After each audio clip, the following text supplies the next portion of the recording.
Olá, meus amados irmãos, a paz do Senhor. Estamos aqui mais uma vez para assim darmos continuidade à nossa lição, a escola bíblica. Hoje estaremos estudando a lição de número 5, que tem por título O Casamento é para Sempre. Lição essa que será ensinada na igreja no próximo domingo, dia 1º de maio. A lição de número 5, o casamento é para sempre. Estaremos lendo o nosso texto áureo, que diz assim, assim não são mais dois, mas uma só carne. Portanto, o que Deus ajuntou, não separe o homem. Mateus capítulo 19, versículo de número 6, texto dos ensinamentos do Senhor Jesus. Portanto, não separe o homem o que Deus ajuntou. Deus, o Senhor Jesus blindando aqui o casamento, A verdade prática da nossa lição, ela diz: a vontade de Deus para o casamento é que ele seja vitalício. Na continuidade do Sermão do Monte, Jesus condena o adultério. É o que nós estaremos estudando na lição dessa semana. Vamos aqui para a leitura bíblica em classe, que se encontra no Evangelho de Mateus, capítulo 5, versículos do 27 ao 32. É o texto da nossa verdade prática. Mateus capítulo 5, versículos 27 a 32. Ouvistes que foi dito aos antigos: não cometerás adultério. Eu, porém, vos digo que qualquer que atentar numa mulher para cobiçar, já em seu coração cometeu adultério com ela. Portanto, se o teu olho direito te escandalizar, arranca-o e atira-o para longe de ti, pois te é melhor que se perca um dos teus membros do que todo o corpo seja lançado no inferno. E se a tua mão direita te escandalizar, corta e atira-a para longe de ti, porque te é melhor que um dos teus membros se perca do que todo o teu corpo seja lançado no inferno. Também já foi dito: qualquer que deixar sua mulher que lhe dê carta de desquite. Eu, porém, vos digo que qualquer que repudiar sua mulher, a não ser por causa de prostituição, faz que ela cometa adultério, e qualquer que casar com a repudiada, comete adultério. Querido Deus, eterno Pai, em nome de Jesus, te agradecemos pela tua palavra que foi lida neste momento. Estamos aqui, Senhor, diante dessa lição, que o Senhor nos ajude, aleluia, que o Senhor esteja conosco, que o Senhor seja o nosso real professor e nos ajude a entender e a explicar e também a praticar, Senhor, tudo quanto o Senhor tem nos ensinado na Santíssima Palavra. Deus, em nome de Jesus, nós te pedimos, te agradecemos. Amém. Então, meus amados irmãos, vamos aqui para o nosso resumo semanal. A nossa palavra-chave desta semana é casamento. Estaremos falando a respeito do casamento, a respeito do adultério, nos ensinamentos de Jesus no Sermão do Monte, que é o tema de todo o trimestre, A introdução está escrito assim: no Sermão do Monte, em que Jesus evidencia a justiça e o caráter do discípulo acima da postura dos escribas e fariseus, a preservação do casamento foi muito bem destacada ao ao evocar o sétimo mandamento, não adulterarás. Êxodo capítulo 20, versículo 14. Qual que era a intenção? Ele vai dizer aqui, ó. A intenção do mestre é colocar o casamento no seu devido lugar, como foi designado pelo próprio Deus em Gênesis 2 e 24. Aí diz mais ainda aqui, ó, na continuidade do seu ensino, Jesus expressa que tudo começa no coração. Tudo começa no coração. E aí é onde a gente vai entender o porquê de Jesus ter dito: visto o que foi dito aos antigos, não adulterarás, eu porém vos digo que qualquer um que colocar os olhos em uma mulher para desejar já em seu coração cometeu adultério. Então, logo aqui de cara a gente já entende o motivo pelo qual Jesus já falou dessa maneira, né? Já falamos aqui em outras lições que Jesus veio dar vida, né? Jesus veio dar vida à lei, veio dar sentido à lei. E aqui é um exemplo clássico, né? Nós entendemos bem o que Jesus estava querendo dizer com isso. Bom, então vamos aqui já para o nosso primeiro tópico, que fala a condenação do adultério, né? A condenação do adultério. Bom, o subtópico 1 fala sobre a definição de adultério. O que é adultério? Aí ele vai explicar no grego, né, a sua palavra. E diz assim, ó, no grego temos o verbo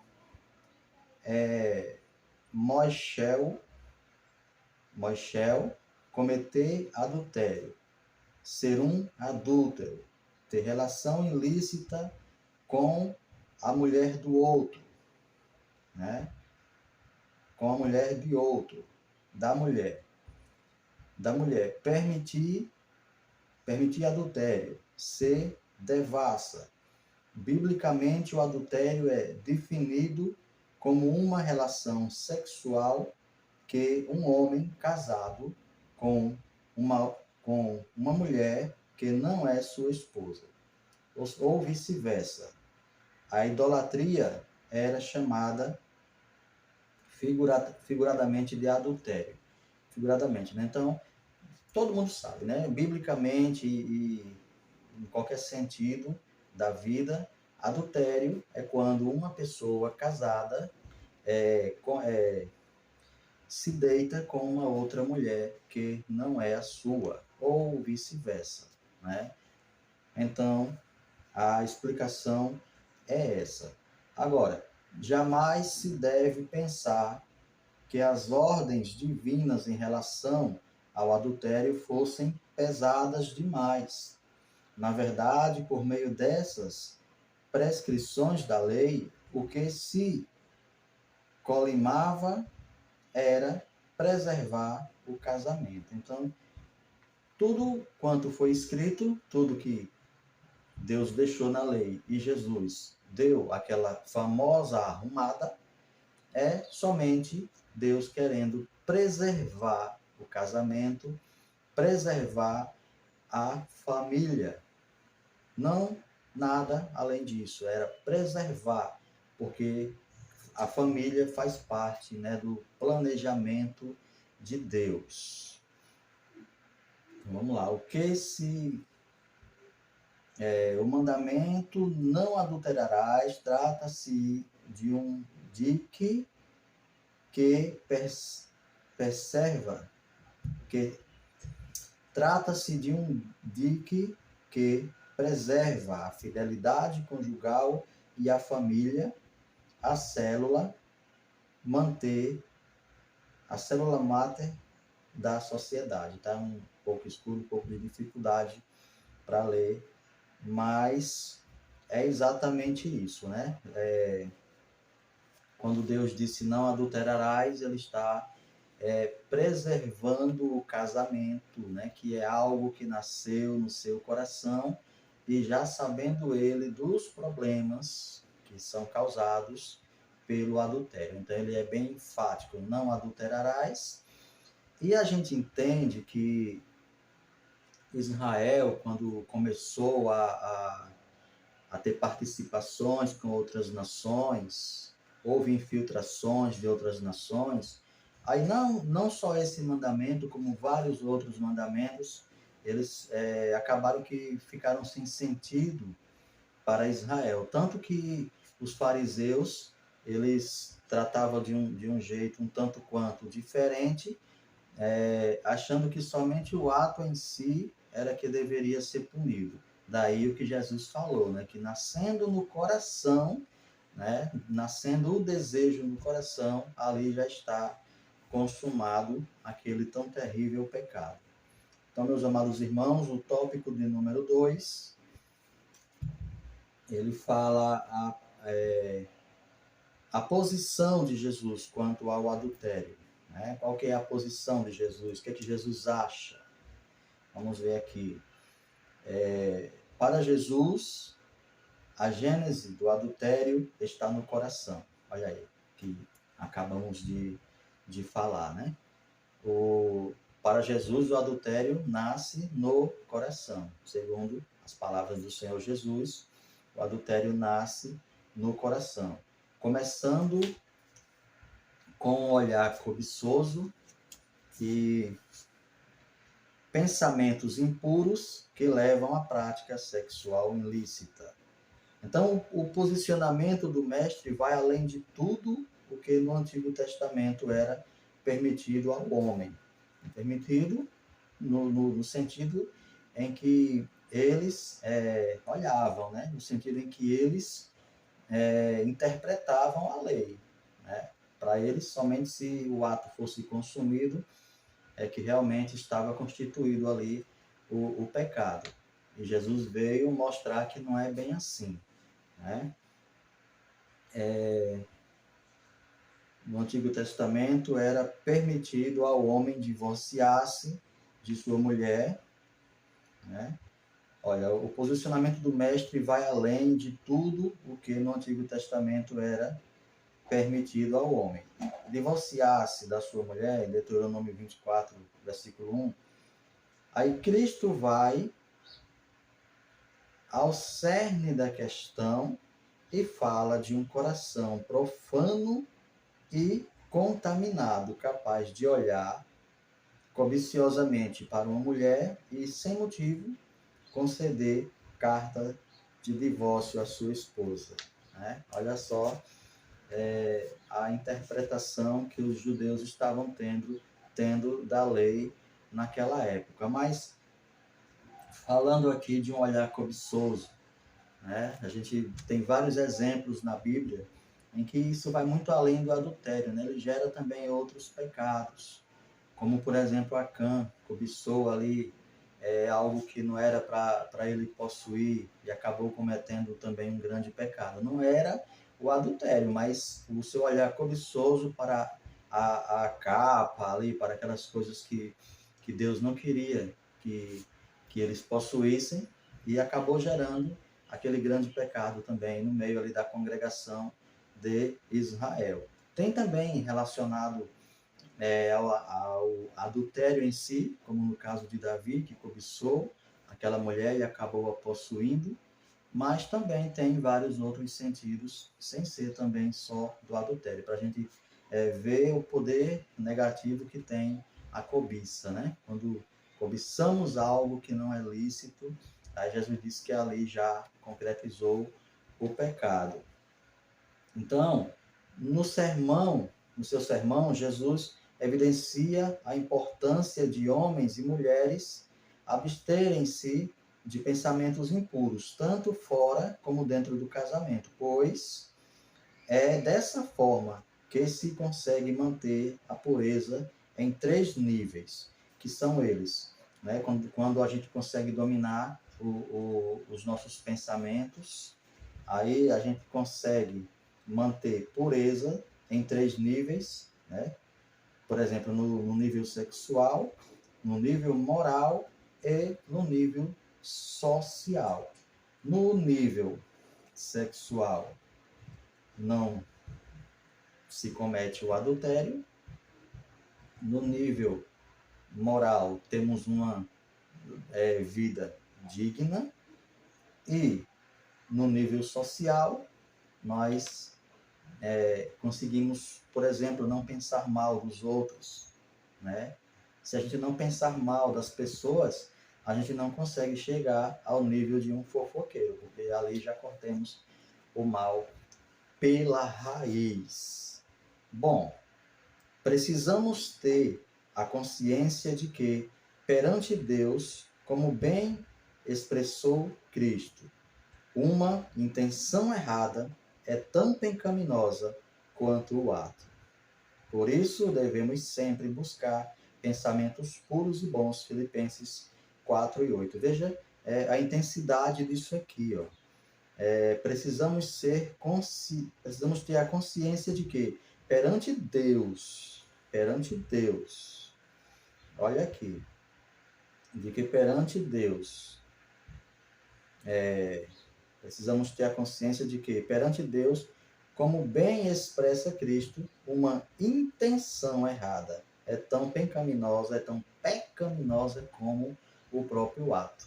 Né? É o que Deus considera, é o que Jesus considera. Né? A intenção foi aquela, então ali já se constituiu o pecado.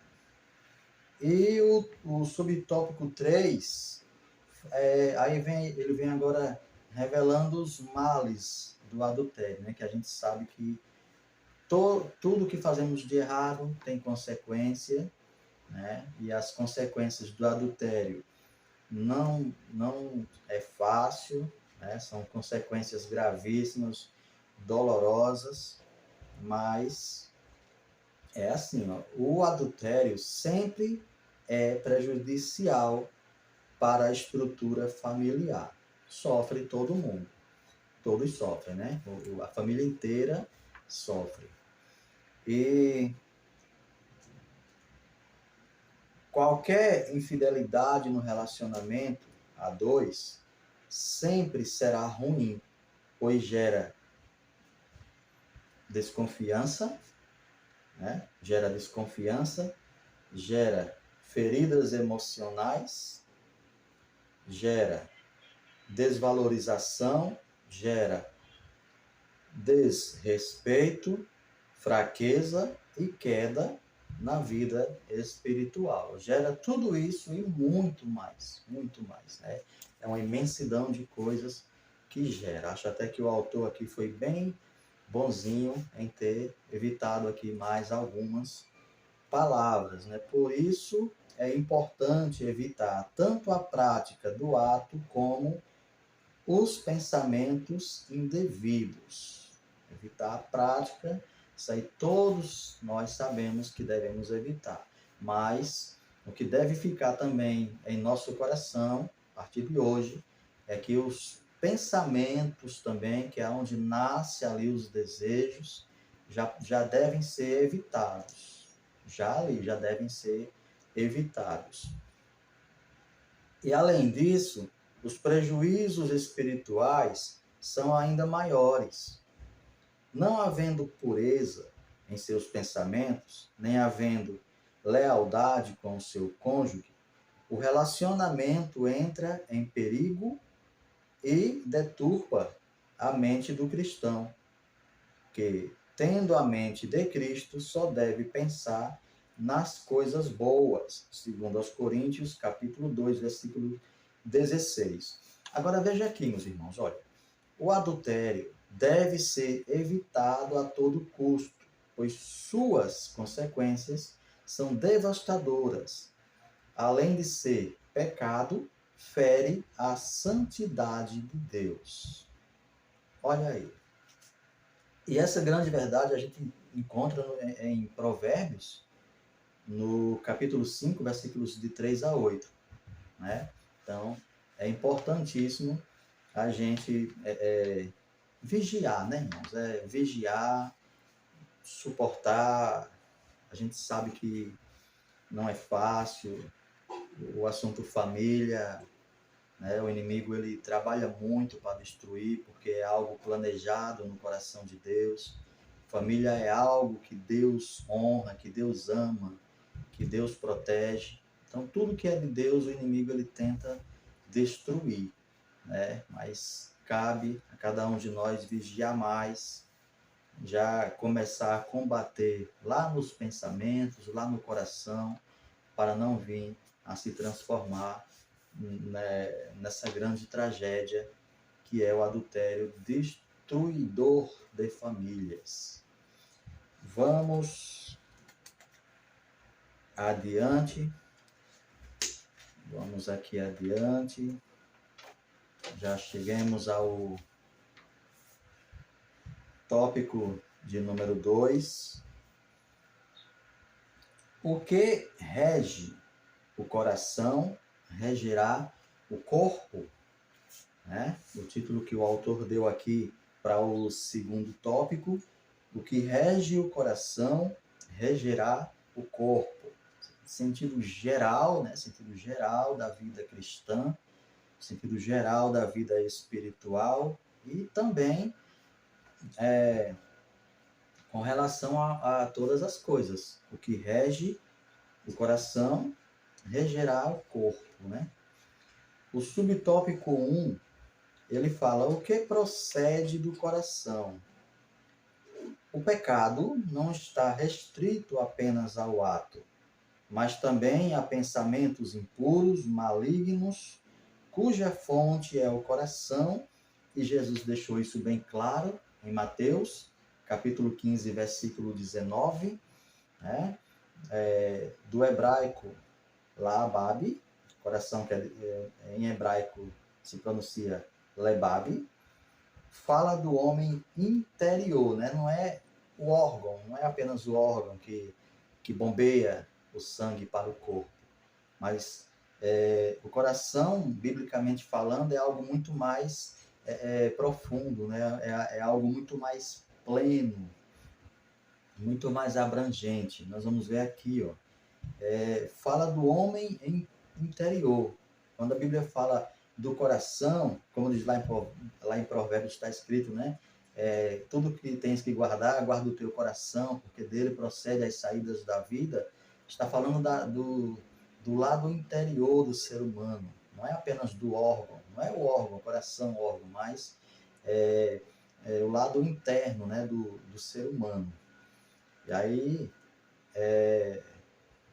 fala do homem interior, né, que é a mente, a vontade, a alma, a inteligência, tudo isso é o coração. Trata-se do lugar dos desejos, né, do lugar dos desejos, das emoções e paixões. No seu aspecto figurativo, o coração refere-se ao caráter também, né, o caráter moral.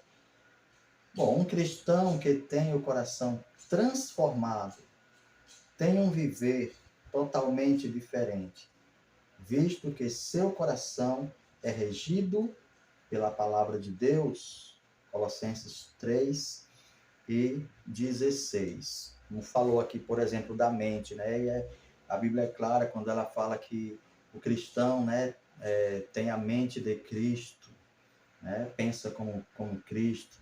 Então, em cada situação, é como eu costumo sempre falar, em cada situação, se a gente conseguir agir como Jesus agiria, vamos sempre sair vencedor de cada batalha que a gente entrar, né? Se a gente agir, se a gente, antes de tomar qualquer atitude, pensar o que Jesus faria se estivesse no meu lugar, como que Jesus reagiria a essa situação, né? Então eu creio que tendo a mente de Cristo, agindo dessa maneira, a gente passa a vencer mais batalhas ainda, ser mais vencedor do que nós já somos.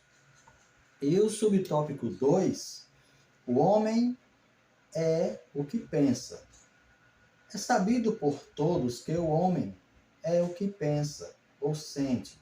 Os pensamentos e ideias que estão no seu homem interior são os motores que colocam em ação todo o seu corpo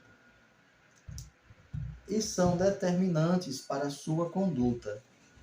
Desse modo, o homem colherá aquilo que semear. Gálatas 6 e 7, né? Ou seja, a gente transfere para o lado exterior aquilo que nós somos interiormente. Por isso que Jesus disse que a boca fala o que o coração está cheio, né? A boca fala o que o coração está cheio.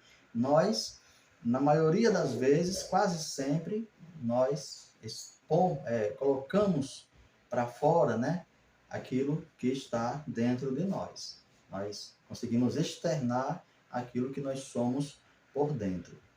Bom, o que semeia o pensamento da cobiça, desejando outra mulher, não demorará para que concretize isso na prática, né? Pessoa que vive pensando em outra, na hora que ele tiver a oportunidade, aí ele vai concretizar esse desejo, ele ou ela, né? Ele ou ela. A gente fala ele, mas é ele ou ela. Se vive pensando nisso, né? Se o seu pensamento é isso, né? É como a gente leu aqui, o homem é o que pensa. Na hora que ele tiver a oportunidade, ele vai praticar. Então, a cobiça é algo que começa no coração, é como uma pequena semente plantada que vai gerar o fruto do pecado. Cada um é engodado por sua própria cobiça, a qual dará luz ao pecado, que sendo consumado leva à morte. Tiago 1, 14 e 15. Esse versículo, né, ele explica bem, né, aquilo que a lição quer mostrar. Aquilo que Jesus falou, né, está bem retratado aqui nas palavras de Tiago. Nasce no coração e vai até as últimas consequências. Por isso que Jesus quer que a gente já trate de cortar o mal pela raiz já no seu nascimento, já no pensamento, para não deixar se criar. Então o Senhor Jesus falou que aquilo que rege o coração se evidenciará no viver diário, né, de uma pessoa por meio de seus atos.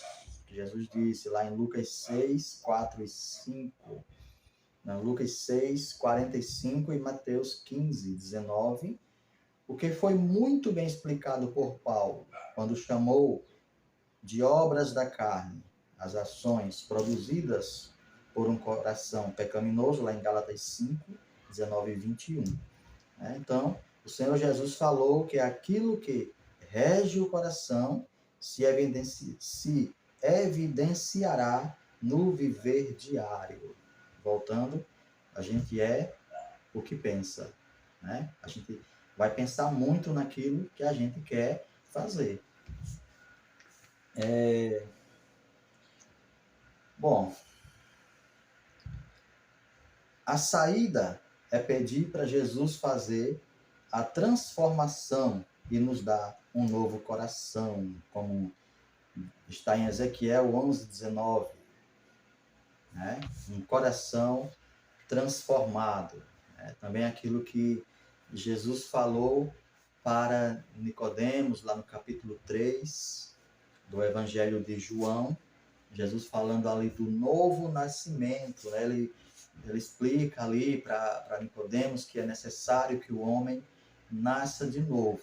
E Nicodemos, ele era um homem inteligente ali na lei, um mestre da lei, mas ele estava tão contaminado como todos os outros, que ele não estava entendendo o que Jesus estava falando, né? O modo, a maneira como Jesus estava falando, ele não estava compreendendo, mesmo sendo ele um mestre da lei, não estava compreendendo ali a explicação de Jesus, esse negócio de nascer de novo. Mas isso aí é a regeneração que todo cristão precisa passar.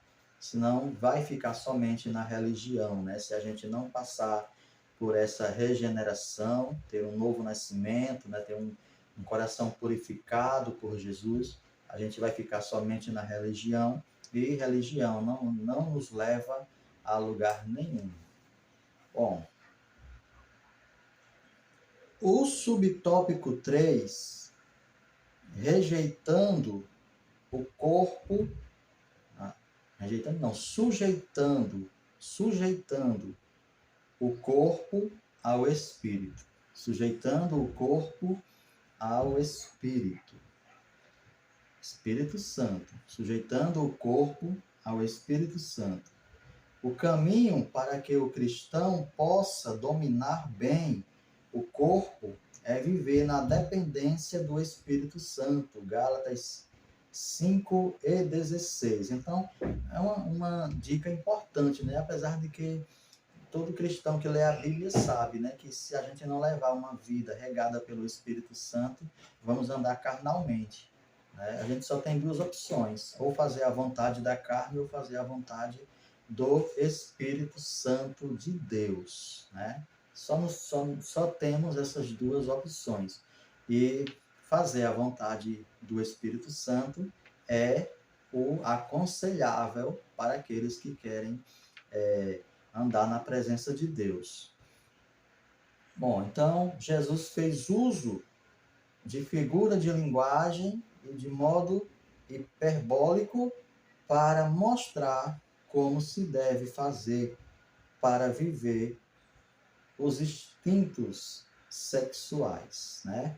Hiperbólico quer dizer algo grande, né? Algo fora do comum. Né? Uma hipérbole é um exagero de linguagem, né?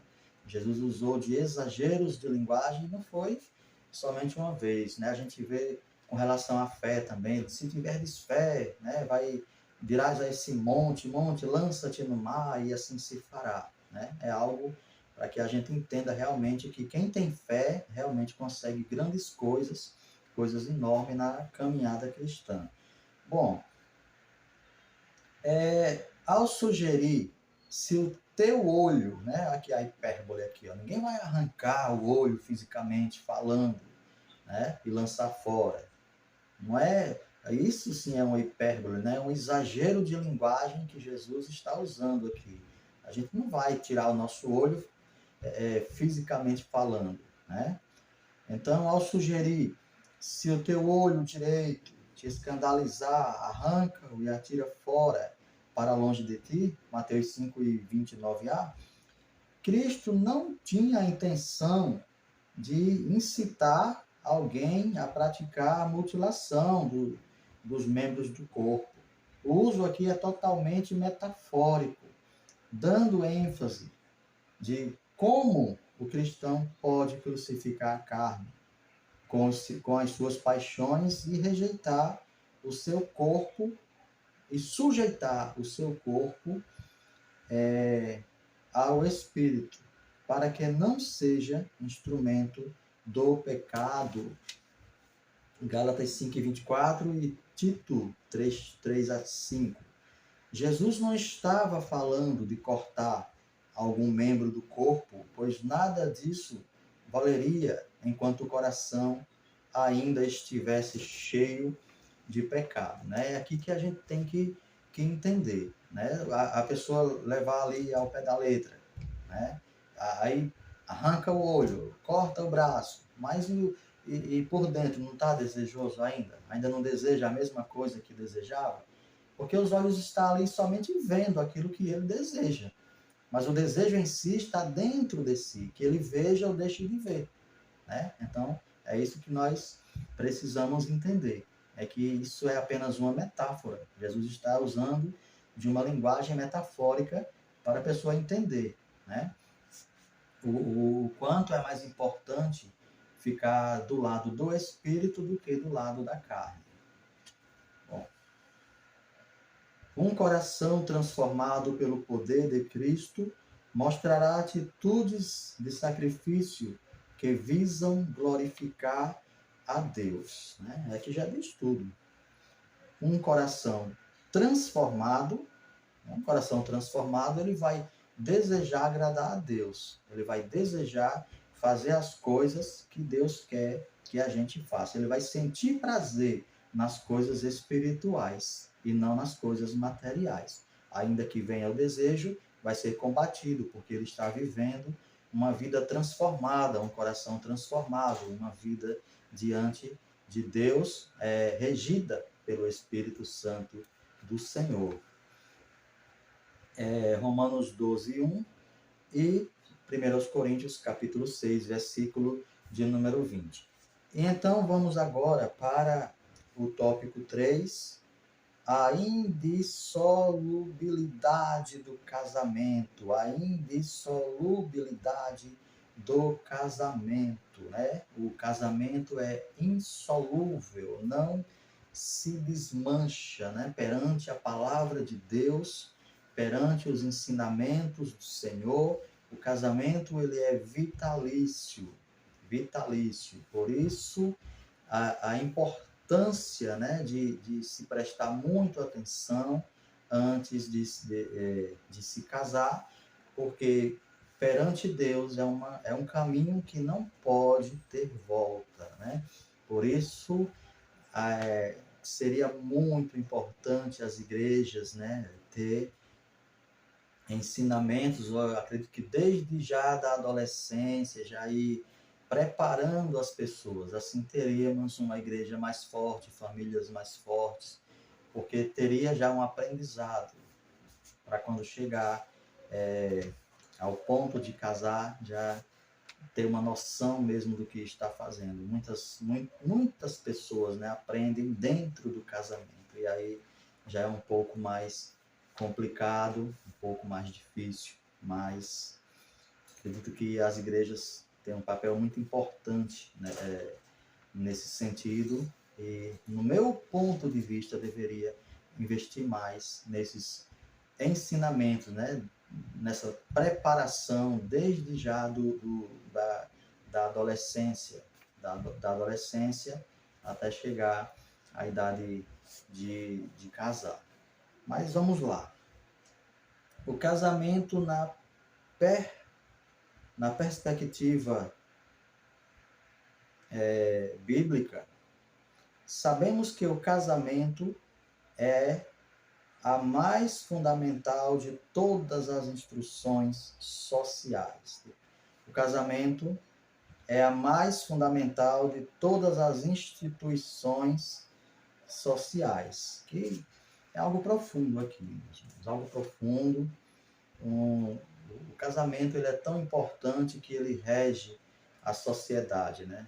A família ela é tão importante que ela rege a sociedade. Casamentos fracassados, casamentos bagunçados, famílias bagunçadas, sociedade de nível baixo, né? Sociedade com um nível bem mais baixo, mas Gênesis capítulo de número 1, versículo 28 e ainda o capítulo 2, versículo 24, nos dá um entendimento melhor com relação a isso. Na perspectiva divina, o casamento deve ser uma união permanente em que homem e mulher entram em uma aliança a fim de construir uma união única na mais perfeita intimidade.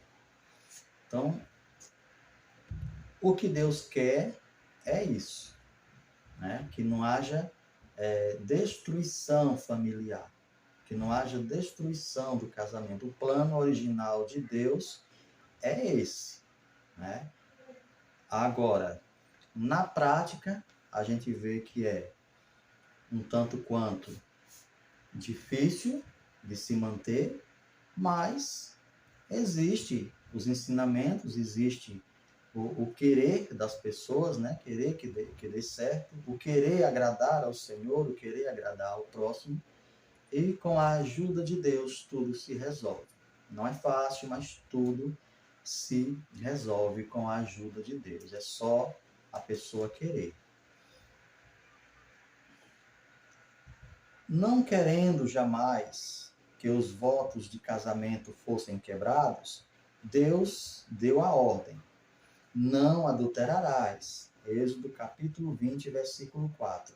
A singularidade dessa maravilhosa união foi destacada por Cristo quando falou do vínculo conjugal, a expressão que não são mais dois, mas uma só carne, né? Jesus ele definiu o casamento, né? Quando ele disse não, agora não são, não é mais, não são mais duas, mas é uma só carne, né? Houve aquela junção. Deus olha para um casamento e vê uma junção, né? Vê uma só coisa, uma só carne. Mateus 19:6.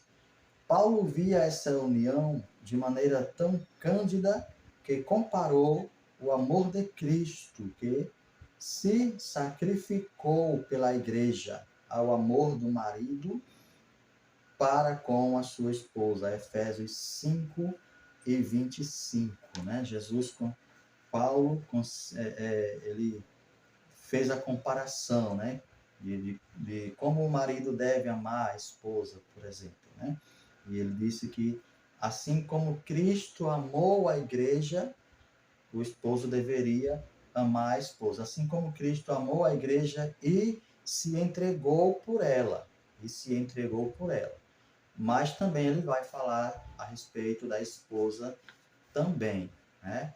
E é um assunto muito amplo aqui, porque Jesus ele se entregou pela igreja, mas também tem algumas exigências, né? Existem algumas exigências também que Jesus faz para com a sua igreja, né? Não é só viver na religiosidade, existem algumas exigências também a serem cumpridas. Mas, de fato, Jesus amou a igreja e se entregou por ela, e assim também, segundo Paulo, segundo as Escrituras, o esposo também deve amar a sua esposa e se entregar por ela. Bom, o subtópico 2. O que fazer para que o casamento seja para sempre? É só não separar, né, meus irmãos? Para que o casamento seja para sempre, é só não separar, é só não divorciar, né? Brincadeiras à parte aqui, ó.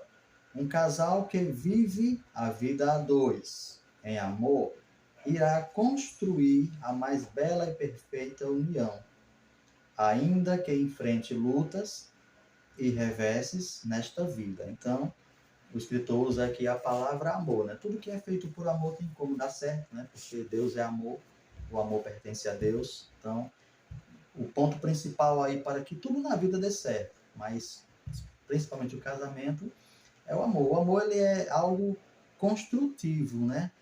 É algo que nos leva a grandes conquistas através do amor. Inclusive, né, o casamento. É só decidir amar, né? Decidir amar, construir uma vida em amor. O casamento deve ser constituído com base em respeito, amizade, bom tratamento, carinho, dignidade, entre outros. Olha aí, né? Que de ambas as partes, não vamos falar muito, porque toma-se muito tempo, né? Mas as palavras que ele usa aqui, ó, o casamento deve ser construído com base em respeito, um respeitando o outro, né? E aí você tem que ver o significado da palavra respeito e quão abrangente é a palavra respeito, né? Quão abrangente é. O que é falta de respeito em um relacionamento? Será que é só o adultério? Né? Será que o homem só desrespeita a sua esposa se ele adulterar, se ele trair ela? Será que a esposa só desrespeita o seu marido se ela trair ele? Ou existem outras formas de desrespeitar? Né? Eis a pergunta. Que mais? Amizade. né? Existem homens, existem mulheres que têm mais amizade com as pessoas de fora do que com o seu parceiro, com a sua parceira, né? Existem pessoas que têm mais amizade, conversa mais, gosta mais, quer passar mais tempo com as pessoas de fora do que com o seu próprio cônjuge, né? Aí onde é que fica a amizade no casamento no sentido desse? Dentro de casa é um silêncio, né? É um que não fala com o outro que não fala com um durante tanto tempo, mas colocou a cabeça fora lá no portão, na janela, aí parece que está, né, vivendo ali uma amizade intensa ali com as pessoas que, na verdade, nem amigos são, né? A gente sabe como são as amizades nos tempos de hoje, né? Mas no casamento precisa ter amizade, bom tratamento, precisa ter bom tratamento, né? Aqui é um ponto muito importante, o bom tratamento, né? Todo mundo gosta de ser bem tratado, né? Todo mundo gosta de ser bem tratado. Isso é fato, né? Também temos que gostar de tratar bem. Ser bem tratado e tratar bem. E carinho, né, nem se fala, dignidade, né, entre outros, entre outros. Como bem disse o apóstolo Pedro, lá em 1 Pedro, capítulo 3, versículo 7, se tudo isso estiver presente no casamento, ele será para sempre. Se tudo isso estiver no casamento, né, carinho, amizade, amor, né, será para sempre.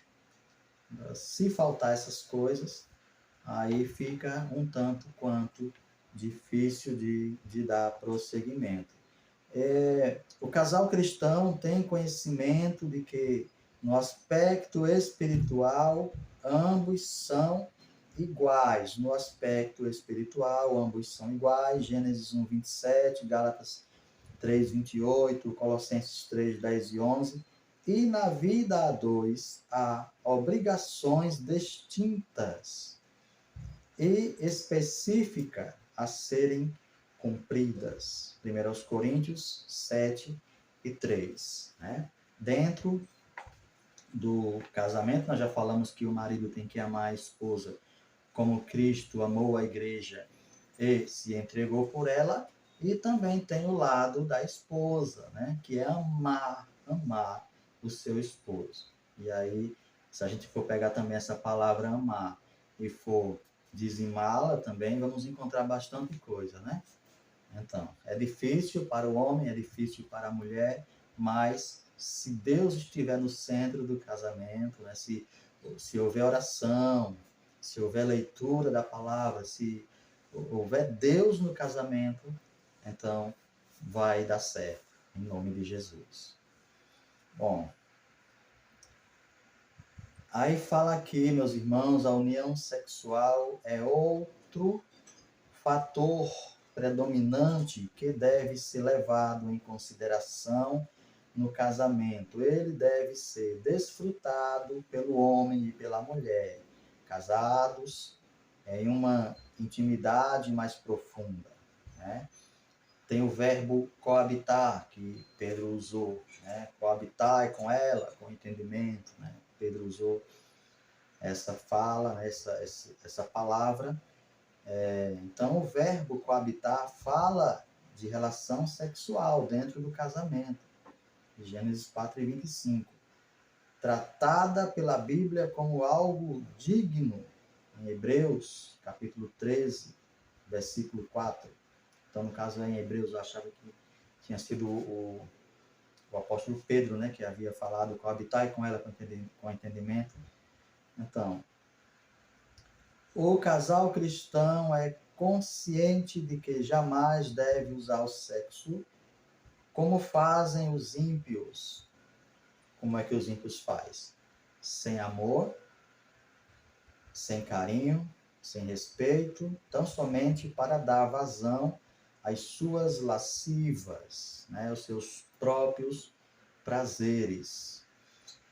Portanto, o casal que deseja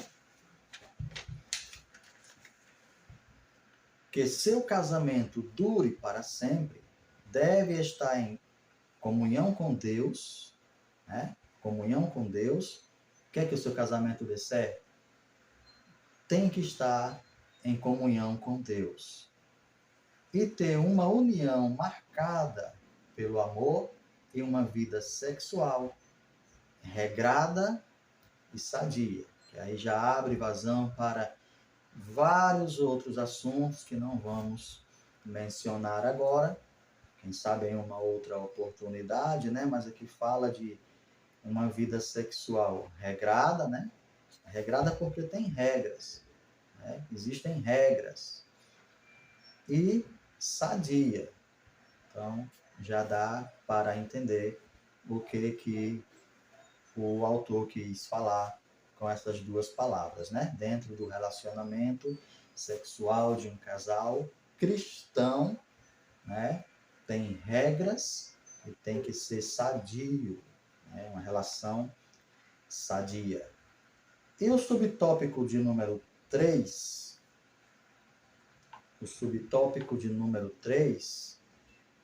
casamento, uma união indissolúvel. Na discussão de Jesus com os líderes religiosos, ele destacou os ideais divinos sobre o casamento, isto é, como Deus o havia projetado a fim de que fosse permanente. Marcos, capítulo 10, versículo 9, né? Então, na discussão de Jesus com os líderes religiosos, ele destacou os ideais divinos para o casamento, isto é, como Deus havia projetado, né? Então, há exegetas que gastam tempo e muitas letras para provar que o divórcio era permitido. Exegese, né, é a forma de interpretar a Bíblia, né? Forma de interpretar a Bíblia, humanamente falando, né? Porque, no meu ponto de vista, a Bíblia ela é revelativa, né? Em alguns aspectos. Ela nos revela o que Deus quer falar para a gente, né? Interpretar já é algo mais à parte, mas há exegetas que gastam tempo e muitas letras para provar que o divórcio era permitido, buscam elementos históricos nas duas escolas rabínicas, de Shammai e Hillel, sendo que a primeira destacava a questão da impureza no aspecto mosaico e a partir do adultério, permitindo a carta de divórcio. A segunda era mais liberal e dizia que qualquer desagrado da parte do marido poderia dissolver o casamento. Contudo, o melhor seria que tais estudiosos gastassem mais tempo para falar do casamento, conforme o próprio Eterno, atentando para o princípio de tudo, né? Então, as pessoas sempre vão buscar como é que eu posso dizer? Sempre vão buscar alternativas, né? Para tentar mostrar que isso assim está certo, isso assim não está, né? Querendo buscar alternativa para justificar a separação, né? Justificar o divórcio, mas não tem. Nós preferimos ficar com o que Jesus disse, com o que Deus falou, para nós já está de bom tamanho, né? Jesus disse que não pode, a não ser por adultério, não pode. Então, foi o que Jesus falou, mas as pessoas sempre vão querer buscar, né? Vão sempre querer arranjar um jeitinho, mas com Deus não tem jeitinho, né? Ou é ou não é. Bom, Jesus, né, para Jesus, o casamento é uma união indissolúvel e por isso deixou claro que, quanto ao divórcio, não era um mandamento de Moisés, mas sim uma concessão devido à fraqueza humana, por causa do pecado. Explicou bem lá em Mateus capítulo 19, o versículo 8. Jesus disse, no princípio não era assim, agora por causa da dureza do coração, foi que ele permitiu. Né? Ou seja, se ele permitisse, as pessoas iam fazer, se não permitisse, ia fazer do mesmo jeito, entendeu? Foi isso que Jesus quis dizer, mas no princípio não era assim. Deus não criou, não deu brecha para que ninguém viesse a estar se divorciando. Deus não deu brecha. Né? Aí eles queriam mostrar para Jesus que Moisés foi quem tinha falado isso na lei. Mas Jesus disse, não, isso aí no princípio não era assim. Isso aí foi por causa da dureza do coração de vocês. Né? Não foi Deus que criou, não foi Deus que mandou. Né? Porque tem coisas que se disser que sim, vai fazer, se disser que não vai fazer do mesmo jeito, então, por isso que ficou lá, por isso que Moisés falou, pela dureza do coração deles, pelo padrão baixo e desmoralizante em que muitos estavam vivendo. Né? As pessoas queriam se justificar pela vida que estavam vivendo, em vez de se consertar e aceitar os ensinamentos do Senhor, preferiam se justificar. Enquanto a lei permitia o divórcio, em Deuteronômio 24, de 1 a 3, Jesus salienta que isso significava legalizar o adultério. Né? Porque Jesus disse, qualquer um que deixar sua esposa e se casar com outro, né, a não ser por adultério, estará cometendo adultério. Jesus disse. Foi bem claro, bem claro. Não tem como ninguém mudar. Bom, sempre é dolorido falar sobre divórcio, visto que já se trata da destruição de um casamento. Porém, como servos de Deus, precisamos dizer que a comunidade de salvos que quer viver o padrão do reino de Deus com suas bem-aventuranças precisa entender que o ideal divino é a indissolubilidade da vida a dois, tanto física como espiritualmente, seguindo o padrão divino do Éden. Os dois serão uma só carne. Gênesis, capítulo 23, versículo Gênesis capítulo 2, versículos 23 e 24. Então, o padrão divino, o padrão bíblico é esse, né? E aí também dá abertura para alguns outros assuntos também, né? Relacionados, né? Deus fez o homem, Deus fez a mulher, né? Deus fez o homem, Deus fez a mulher, né?